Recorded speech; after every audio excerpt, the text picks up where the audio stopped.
আসসালামু আলাইকুম। আমি Mohammad Raju, IT care computer, Faridabad, Dhaka. আজকে আমাদের কাছে একটা মাদারবোর্ড আসছে। মাদারবোর্ডের পার্ট নাম্বার হলো 6050A31 36201। এটা ইনভেনটেকের মাদারবোর্ড। তো ইউজ করছে এইচপি। এটা 10 জেনারেশন i7 10 জেনারেশনের মাদারবোর্ড। এটা আমাদের কাছে আসছে যে লোড নাই, 20-25 লোড, তেমন কোনো ডিসপ্লে আসে না, প্রসেসর হিট হয় না। প্রসেসর যেহেতু 20-30 লোড, এর মধ্যে লোড, প্রসেসর হিট হওয়ার প্রশ্নই আসে না। তো আমরা এটা কাজ করার চেষ্টা করব। এটার কিছু কমন প্রবলেম আছে, যেরকম কিছু প্রবলেম আমরা পাই যে বোর্ডের আইসি টাইসি যত আছে একেবারে চার্জিং আইসি সহ যা আছে একেবারে সব চেঞ্জ করে ফেলার পরেও আমার 12 ভোল্ট ভিতরে কনভার্ট হয় না। তো এরকম অনেক দেখছি, একেবারে এই সাইডে যা আছে সব চেঞ্জ করছে, এই সাইডে যা আছে সব চেঞ্জ করে ফেলছে, তারপরেও বোর্ড ওকে হয় না। কিন্তু আমরা ওইটা কাজ করে দিছি ইনশাল্লাহ সফলভাবে। এরকম অনেক কিছু কমন কমন প্রবলেম আছে এই বোর্ডগুলিতে। ওই বোর্ডগুলি সাধারণত এই সাইডেও কোনো সমস্যা থাকে না, আইসিও কোনো সমস্যা থাকে না, এইগুলিও কোনো সমস্যা থাকে না। তো অনেকে ঘাটেন, ঘাইটা হয়তো বোর্ডের আয়ু কমে, কিন্তু বলবো ওইরকম দেখা যায় ছোটখাটোর পরে যদি না হয়, এইগুলি চেঞ্জ করা থেকে বিরত রাখা থাকাই বেটার। তো এরকম আমরা অনেক কেস পাইছি যেটা একেবারে সব চেঞ্জ করে ফেলার পরেও কাজ হয় না, পরবর্তীতে আমরা কাজ করে দিছি। এরকমও পাইছি যে এদিক তো চেঞ্জ করছে, ফুল বোর্ডে যত জায়গায় 12 ভোল্ট গেছে সব জায়গায় লাইন ডিসকানেক্ট করে করে দেখছে, তারপরও হয় না।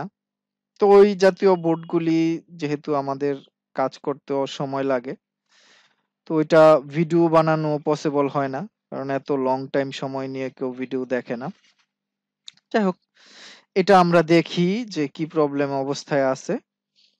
তো আমরা প্রথমে ডিসিটা কানেক্ট করি, ডিসি কানেক্ট করে দেখি যে আমাদের বোর্ডের কি পরিস্থিতি। আচ্ছা, ডিসি কানেক্ট করলাম, আমার 33 আসলো, 31 হ্যাঁ লো হইলো, 10-এ আইসা আবার 22-এ উঠলো। আচ্ছা, এরকম হইলে কিছু কিছু বোর্ড দেখা যায় বোর্ডে পাওয়ার আসে, আবার কিছু কিছু বোর্ডে পাওয়ারই থাকে না। আচ্ছা, তো আমি ইনফিডেন্স বোর্ডে মাপ দিছি, ইনফিডেন্স মাপ দিয়ে দেখছি যে বোর্ডে ইনফিডেন্স কোনো ইস্যু নাই। আচ্ছা, যেহেতু ইনফিডেন্স ইস্যু নাই সেহেতু আমরা ভোল্টেজ লেভেলে চলে যাই। আচ্ছা, তো ভোল্টেজ লেভেলে আমার যতটুক বোর্ডে দেখা মনে হচ্ছে যে বোর্ডে সম্ভবত পাওয়ার আসছে। আচ্ছা, তো আপডেট স্ট্রাকচারে হিসাব হলো বোর্ডে পাওয়ার আসার পরে সর্বপ্রথম আমার 2.5 ভোল্ট জেনারেট হবে। তো 2.5 ভোল্ট জেনারেট হয়ে গেছে। আচ্ছা, তো এটা অনেক আমার কাছে, যদি আমি আপডেট বোর্ডগুলি 2.5 ভোল্টেজ পেয়ে যাই তখন মোটামুটি ভালো লাগে যে না, আমার SLPS4 ছেড়ে দেওয়ার সম্ভাবনা 95%। 5% কি জন্য রাখলাম, কারণ কিছু কিছু ক্ষেত্রে আছে SLPS4 দিয়ে আমার 2.5 ইনেবল করে না, অন্য দিয়ে ইনেবল করে, ওইটার জন্য আমি বললাম। আচ্ছা, তারপরে আমি দেখি যে আমার র্যাম সাপ্লাই জেনারেট হয়েছে কিনা। হ্যাঁ, র্যাম সাপ্লাইও জেনারেট হয়ে গেছে। আরো খুশির সংবাদ যে আমার SLPS4 S3 দুইটাই বের হয়ে গেছে। আমার যে পাওয়ার ম্যানেজমেন্টের, যে আমার চিপের বোর্ডে পাওয়ার আনবে, পাওয়ার নিয়ে আসছে। র্যামও জেনারেট হয়ে গেছে আমার, 2.5ও জেনারেট হয়ে গেছে। তো এইখানে 5 ভোল্ট 3 ভোল্ট, যেহেতু র্যাম 2.5 পেয়ে গেছে, এ দুইটা অবশ্যই জেনারেট হয়ে গেছে। এইদিকে আছে একটা হলো আপনার, এটাও 5 ভোল্ট, মানে এই বোর্ডে দুইটা 5 ভোল্ট থাকে। তারপর আমি একটু মাপ দিয়ে দেখাই দিই, এগুলি পাইছে তারপরে মাপ দিয়ে দেখাই দিই। এটা 3 ভোল্ট, এটা 5 ভোল্ট, হ্যাঁ এটা 1 ভোল্ট হওয়ার কথা, হ্যাঁ 1 ভোল্ট, এটাও পাইছে। এটা 1.0, 1.0 দুইটা করছে, 05 যেটা, এটা দুইটা করছে, দুটোটা ঠিক আছে। আচ্ছা, তারপরে এটা VCCS এ হওয়ার কথা, এগুলি আইসা কোর গেছে, কোর হইছে। আচ্ছা, VCCS এ জেনারেট হচ্ছে না। কোর কি পরিস্থিতি? কোরও জেনারেট হচ্ছে না। আচ্ছা, এখানে 1.8 তো হওয়ার কথাই, যেহেতু পাওয়ার আইসা পড়ছে। এগুলি পাওয়ারের আগের হিসাব আইসা পড়ছে। তো এখানে আছে, এটা সম্ভবত GFX হবে।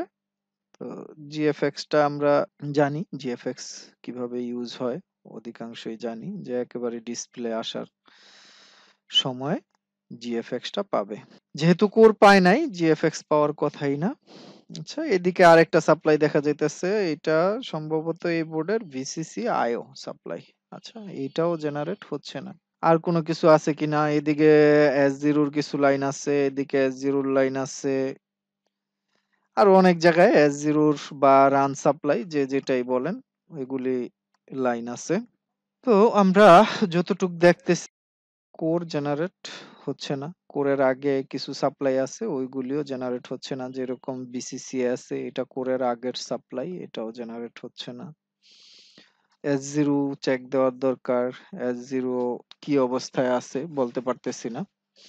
যাই হোক, ওইদিকে আমি যাব না। আজকে আমি আপনাদের একটা এই বোর্ডের কমন প্রবলেমের সাথে পরিচয় করাই দিব। যদিও এটা একেবারে 100% সমাধান না, কিন্তু আমি আপনাদের সমাধান দিয়ে দিচ্ছি, আপনারা ডিসপ্লে দেখে নিতে পারবেন। আচ্ছা, তো আজকে আমরা এই বোর্ডে একেবারে ট্রেসিং, আমরা যেভাবে আমাদের যে অ্যাজ ইউজুয়াল ট্রেসিং করে দেখাই, একেবারে জায়গা ট্রেসিং করে নিয়ে যাই, তো ওই স্টাইলে আজকে আমরা ভিডিও করব না।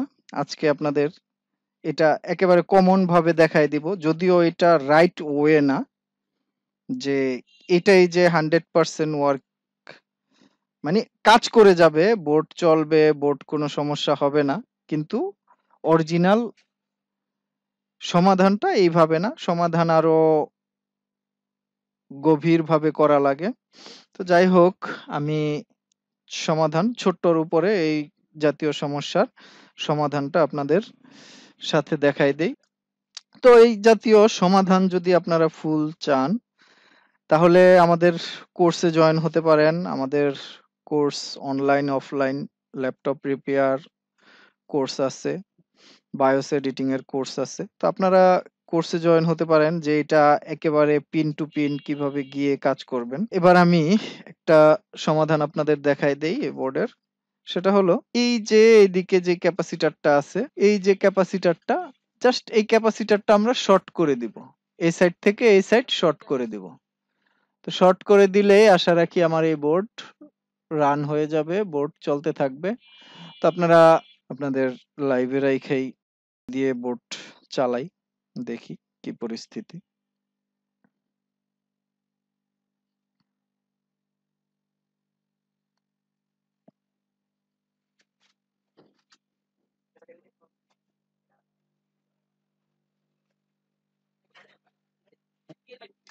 এই যে দেখেন, এদিকে আমরা এই যে ক্যাপাসিটরটা শর্ট করে দিছি, একটু ভালোভাবে দেখেন। এই যে ক্যাপাসিটরটা এই সাইড থেকে এই সাইড শর্ট করে দিছি। শর্ট করে দিলে আমার বোর্ড চলবে, বোর্ড রানিং হবে, সমস্যা হবে না কোনো। কিন্তু এটা রাইট ওয়ে না, রাইট ওয়ে অন্য। তো এটা অনেকটা বলে বাইপাস, তো আমরা বাইপাস করে চালাচ্ছি বোর্ড। তো এই বাইপাসটা যারা করেন, তো আমি বলবো বাইপাস না করাই বেটার, কারণ বাইপাস বেশি করতে গেলে বোর্ডের আয়ুষ্কাল কমে যায়। তো এবার আমরা দেখেন ডিসি কানেক্ট করি। ডিসি কানেক্ট করলাম, 33 আসলো, লো হইলো, এবার হাই হয়ে আমার লোড আইসা পড়ছে 360। তো 360 আমার প্রসেসরও সুন্দর হিট হচ্ছে এখন। এবার আমি র্যাম কানেক্ট করে দেখি যে আমার বোর্ড ডিসপ্লে আসে কিনা। এটা টাইপ সি, যেহেতু টাইপ সি, আমরা টাইপ সি কনভার্টার কানেক্ট করে নিলাম। তো আমরা বোর্ডে পাওয়ার আসছে 400 প্লাস, লোড চলে গেছে, তার মানে আমার র্যাম ডিটেক্ট হয়েছে। এটা বোর্ডে পাওয়ার আসতে, ডিসপ্লে আসতে সময় নিবে। একবার দুইবার রিস্টার্ট নিবে, তারপরে বোর্ডে পাওয়ার ডিসপ্লে দেখাবে। তো র্যাম ডিটেক্ট হচ্ছে, আশা রাখি ডিসপ্লে এসে পড়বে কিছুক্ষণের মধ্যে।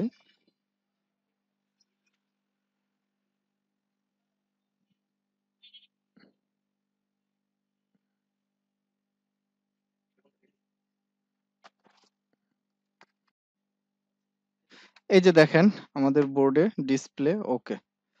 আমাদের চ্যানেলটি লাইক, কমেন্ট, সাবস্ক্রাইব করে আমাদের পাশে থাকেন, তো যাতে আমরা ইন্টারেস্টিং কেস স্টাডি আপনাদের সাথে উপহার দিতে পারি। তো আজকের ভিডিও আমি এদিকেই শেষ করলাম। আসসালামু আলাইকুম ওয়া রাহমাতুল্লাহি ওয়া বারাকাতুহু।